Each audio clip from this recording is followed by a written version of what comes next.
head on over this way.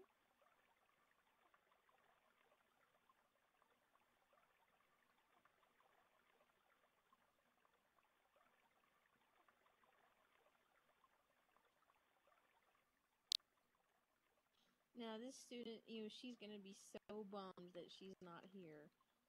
She worked so hard on this, but hopefully she can make one of the week, I'm going to have a tour sessions during the week. But she chose the book. Let me, I think it's back here while it's rezzing in.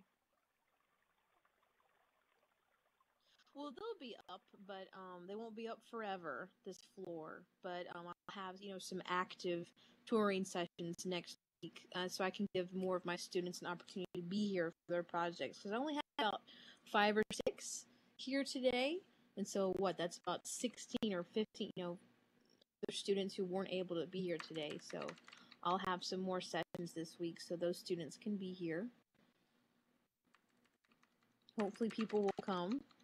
So they believe me that there are other people in Second Life, not just me and them.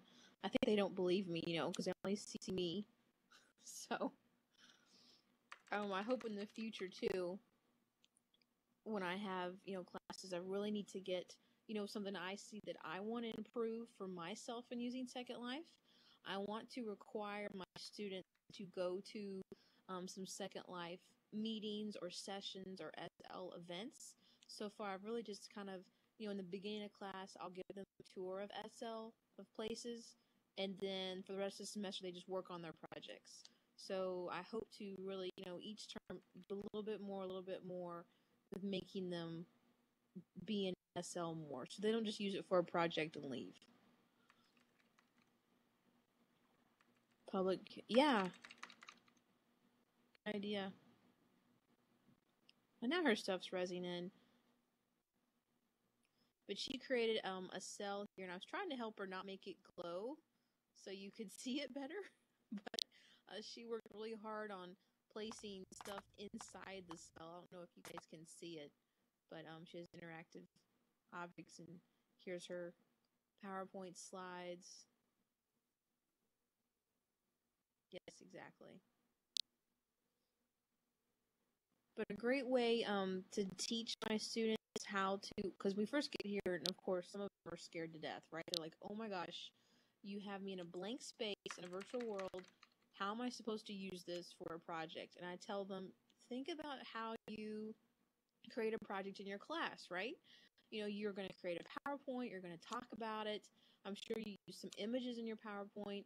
You're going to have that kind of mentality here, but there's no rules. That kind of gives them some groundwork. And what you guys will notice that I think is really fascinating, it's human nature that a lot of them would automatically put up walls or put up 4 walls in this space, like this project right here. It's very contained. Um, they feel enclosed, and the students who are a little more adventurous or not as, what's the word I'm looking for, maybe anxious about using SL, they didn't create walls. It's an open space. So I really think that's fascinating to see who puts up walls and who doesn't. Or they think they're doing something wrong if they don't have 4 walls. I'm like, no, you don't have to do that at all. It's fine. Um, at this, if you guys want to, at this point, it's 2:30. Do any of you want me to, which class is this again? This is English 1102. It's known as English Composition. So it's writing, college writing course. And this was an online class. This was not face-to-face or hybrid. It was completely online. I never met them.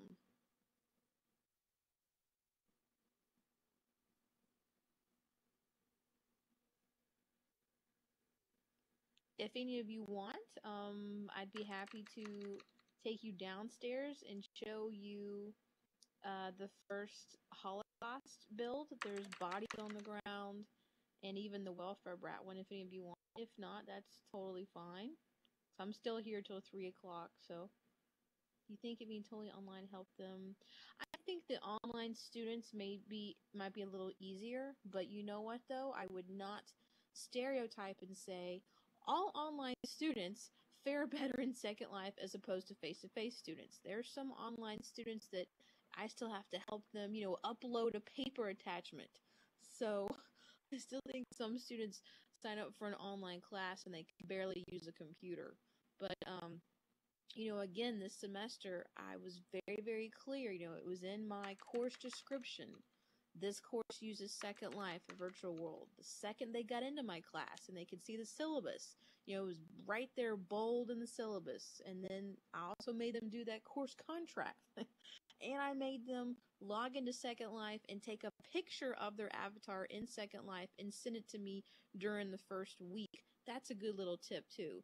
Because if you just have, email me when you create yourself, they can lie. But taking a picture of their avatar and sending me that picture, you can't fake that. So I really just making it up front and right away. It wasn't too bad at all. I didn't really have anyone that really struggled. Now, Plato asked me earlier, let's say I had about 22 students active. Did every single student do a project? They all were required. Did everyone? No. The students, though, that did not complete the SL project, they also have not completed their coursework either. So it kind of went hand in hand. The students who are going to fail the class also didn't come in here and do their project. So I wouldn't want to say some of them just chose not to. The ones that didn't do an SL project also didn't, finish their work, write their essays. So the students who were active and participating, they all got it done. Now I'm lagging again and walking in formation. Okay. If you guys want, yeah, exactly. What percent of grade? I play with that, every term. And people ask me so far, do you have a rubric and all that? I'm still tweaking stuff because I'm still, watching students and seeing, what's capable. Because I don't want to make it too easy and I don't want to make it too hard. So this being my, third or fourth term with having students create projects, I think this fall I'm really going to have a very specific rubric and to know what's fair to ask of them, because there's no way I could have done that the first semester I used it. I use points, Play-Doh. We're on a point system, like 1,000 points. So papers are worth 100 points and so forth. I have a chunk of 200 points, and half of that is their discussion board posts, and the other half is the Second Life project. So the points will come from that. And I told him, for this semester, I said, as long as you, create your project and you've got your information there, you'll get the full points. I wasn't very specific, but I will be in the fall term because now I've had enough student projects. I see what they're capable of. Well, again, signing up for the class right from the start, they shouldn't take my class. It's in the course description before they even sign up for, they're going through that college list and picking their classes. So it's it's understood. If you sign up for my class, you can use Second Life. If you can't, don't take my class. Take someone else. Well, when they go in and try that, they know immediately if they can get in or not. And they have the information there. So I don't say, oh, your computer should be this. So maybe I need to do that. But I didn't run into any problems this summer. You know what I mean? Like, it worked out having it in the course description, in the syllabus, the first week course contract, and making them use SL in the first week. So I knew right off the bat, who could do it and who couldn't. But it worked out. But yeah, Long Runner in the beginning, when I was first using Second Life, and if I did have students in my class that couldn't use it, this is before I was very specific, I just had them contribute in different ways, and they were in groups. So let's say the student who couldn't use SL or didn't even have a computer or whatever, they would gather research from Google or images from Google and give that to their partner who had the SL access. So I just kind of had them do, other parts of the project. So it just depends on you, the teacher. It depends if you're going to have a class where you will allow that, kind of, what's the word I'm looking for? Leniency, where they can be in groups. And if you can use SL, great. If not, that's fine too. We'll work around it. Or if you're going to make it a staple, like, okay, if you sign up for my class, you have to use Second Life. There's no ifs, ands, and buts about it. So it really just comes down to instructor preference, how lenient you want to be with that rule. I've just gotten tighter and tighter with it each semester. And I still have students sign up for my class. So, it all worked out. I was a little worried about that. I'm like, oh, are they going to sign up? But they did.